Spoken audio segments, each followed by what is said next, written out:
Hi guys, good afternoon. My name is Ryan Tuckwood and welcome to Ask Ryan, where you can ask me anything about sales, business or life. Today I've been asked about the Shark Tank journey. So what I'm going to do is break down how that all came about and how we were able to secure not one, not two, but 3 investors on the TV show Shark Tank.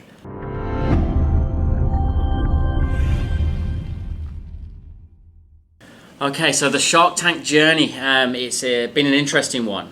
I think the first thing to understand is that Shark Tank is the equivalent of Dragon's Den if you're based over in the UK, or I think it's called that over in Canada as well, but Shark Tank over in America. And it came about in late 2017, so the co-founder of ISR Training, Jack, actually approached me, and I remember him saying, "What do you think about going on Shark Tank?" And at that stage, we'd already been in business for 3 years. We'd coached, getting on for like 3,000 people, and we had a tremendous reputation. We were getting great results for people. And as somebody that's a little bit risk averse anyway, I'm like, why do we need to go on that TV show? Surely, if we were to do that and it failed, it could massively be detrimental to our reputation. And I'm a worst case scenario sort of thinker anyway. Long story short, Jack was able to sell me on the fact that it might be a good idea, and then I said, okay, well let's have a look at it, let's do it. And he goes, good, because we've already been accepted. So Jack wasn't asking me whether I wanted to go on. He'd already applied, and we'd already been accepted to go on. In the interim, during all that phase, I'm somebody that a lot of you know doesn't like the stage, didn't like public speaking, certainly wouldn't feel comfortable in this environment a couple of years ago. And we then got told we had a filming date, so we had to fly down to Sydney on March the 5th, which ironically is my wedding anniversary, to film the episode live. Building up to that for a few months, we had training sessions with producers. We had to have psychiatric testing and police checks, and all the way building up to it, I'm like, Jack, you do this. This is your arena. You're made for this. And that was kind of what happened. I just kind of let Jack take the reins with it. We planned it together. We figured out how we were going to pitch. We wrote the presentation. You only have 90 seconds to pitch your idea. And as we got closer, one of the producers did say to us, are you both going to go on? And at that stage, I'm still terrified of public speaking, let alone walking into a Shark Tank, where you can get ripped to pieces by 5 entrepreneurs that are very, very successful. So I lent on the fact that it was my wedding anniversary. I was supposed to be in Bali the day that it was filmed, and I always put that forward as a great excuse as to why I can't be there anyway. Let Jack go and do it himself. The real reason was I was absolutely terrified, and I didn't want to go in there. So maybe some of you might be able to relate to that. So we left it up to Jack to go in there. We planned for it. We prepared for it.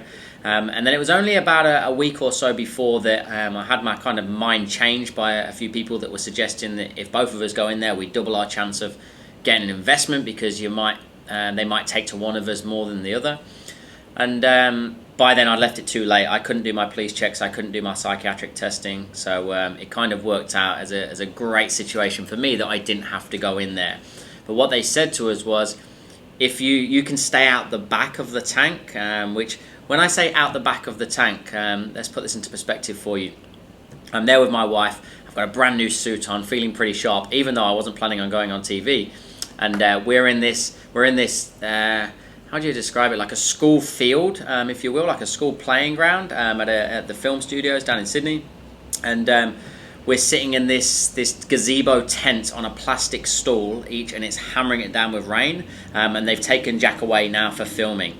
Jack's gone for about 40 minutes, and then all of a sudden one of the runners comes up, and I understand why they're called runners now. She came up and she said, "Ryan, you're going in." I was like, "What do you mean? I haven't done my police checks. Like, I'm not supposed to go on."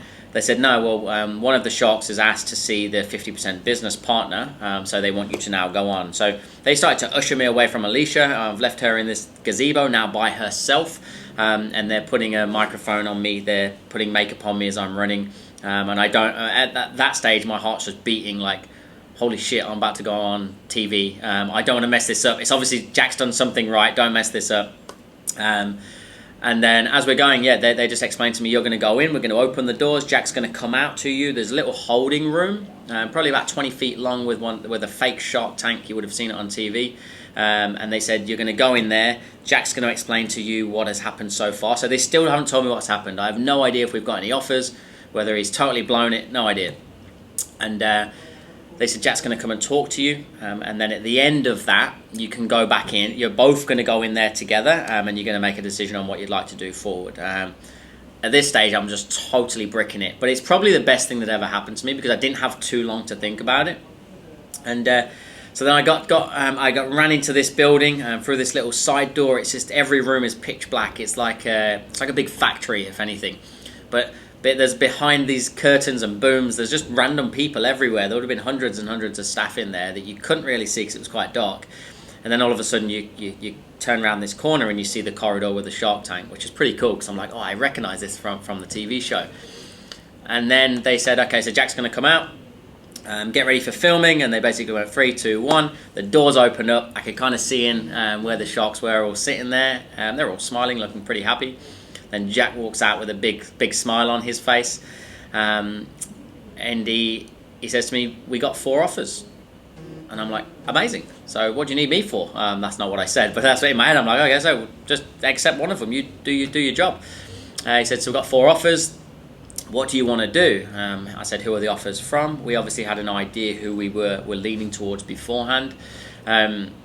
I was also very aware that no company in the history of Shark Tank Australia had ever secured 3 investors or more in one hit. So we had that. We discussed the opportunity of getting 3 of them, but we also discussed that maybe if we were to push it too hard, we could actually blow this deal completely. So Jack and I probably spoke for maybe 15, 20 minutes. And then they ushered us towards these doors, and the doors are bloody massive. And you're standing there waiting outside, and I'm trying to look all professional, trying not for my hands not to shake, so I'm pushing my hands together as hard as I can so that they don't actually shake in front of them. And then they went, cut, one of the sharks needs to go bathroom, and one of the sharks went to the bathroom, and that kind of put another 5 minutes of waiting time on it. And then they went, okay, action, we're ready to go again. The doors opened, and I just remember looking at Naomi, and Naomi was just beaming. She was just smiling, looking super, super happy, and it just made me feel really comfortable instantly. And then I just had to introduce myself. We pretty much went through the whole rigmarole again. So what is the vision for the business? Where do we see ourselves in 30, 60, 90 days, 3 years time? Where am I from? What's my background? And so on and so forth. So I kind of then had to start the whole sale again. And in my head, all I'm thinking is, just don't mess it up. I'm back in here for a reason. Jack's obviously smashed it, which he did. Just don't mess it up. And the time ticked on. Obviously, what you then saw on TV, there was negotiating back and forth. When it did first come back in with Jack, they explained that I feel like it was Glenn said in no uncertain terms that he's not going to collaborate with anybody. They didn't want to partner up, let alone all 3 of them. So we were like, are we gonna mess this up? I did reference once that we weren't there for their money. We were there for their guidance and mentorship, which Steve called me on. He said, don't tell us you're not here for our guidance and mentorship. You're talking to an investor, you're here for money. And that was a big learning curve for me because we wanted both, but I thought it was a really cool thing to say that we're just there for their guidance and their brains. And then over time, it became pretty clear that there was a sort of a collaboration that was starting to form, and that became mine and Jack's real angle then, was to see if we could secure all 3 of them, because 3 of their brains is better than 1. The contacts, the leverage, the network that they have. And long story short, we were able to secure Steve, Andrew, and Glenn. We went from offering up 20% of the business to actually releasing 30% of the business all up. So we released 10% more than we were prepared to do. The reality is, you guys know how the game works. We released about 5% more than we were prepared to, and we actually secured all 3 of them, and they've been absolutely phenomenal for us for the last 2 years. So it's been a great journey, and they're still working with us on a day-to-day, week-to-week basis. Going through COVID, Steve, Andrew, and Glenn have been there whenever we want to pick up the phone. Their guidance on helping us move into different markets, so over to the UK, over to America, has been phenomenal. So if anybody's thinking about going on the show, try and overcome your fear, because I think fear holds a lot of us back. If it wasn't for Jack, I wouldn't have been able to do that. How long were you actually in the room for?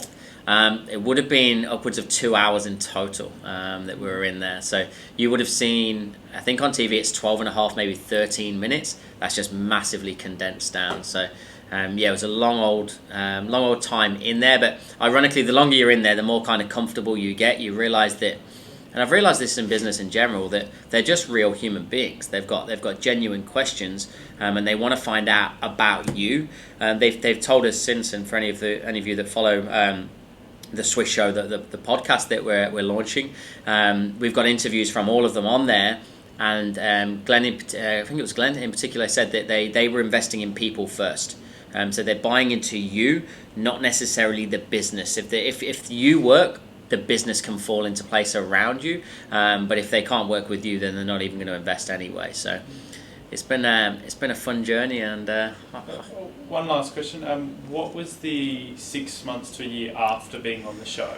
Good question. So we filmed it in March 2018. It aired in June 2018, and then the investment actually came through in September. So from March to September, there was a 6-month due diligence period where they literally looked into my background, Jack's background, and they looked into the business, the training that we provide. For us, they saw huge economies to scale with the Swish Academy, our online training program, and what they wanted to do was prove that worked firstly. So I know that they spoke to some of our clients and they wanted to get feedback of the results that we'd have. And again, that was just a 6-month sales process to get them over the line and make sure that we weren't another statistic that just got an offer on the show but then fell over afterwards. So yeah, pretty proud of the fact that we were able to keep them on board and secure all 3. So guys, that was the Shark Tank story. I hope you enjoyed it, a little bit of behind the scenes. Obviously there's lots more that I can go into. If you do have any other questions, if you'd like to ask Ryan, please feel free to email in at admin@isrtraining.com.au. Just put in your subject line, Ask Ryan. Those questions will be filtered to me and I will answer them for you. Speak soon.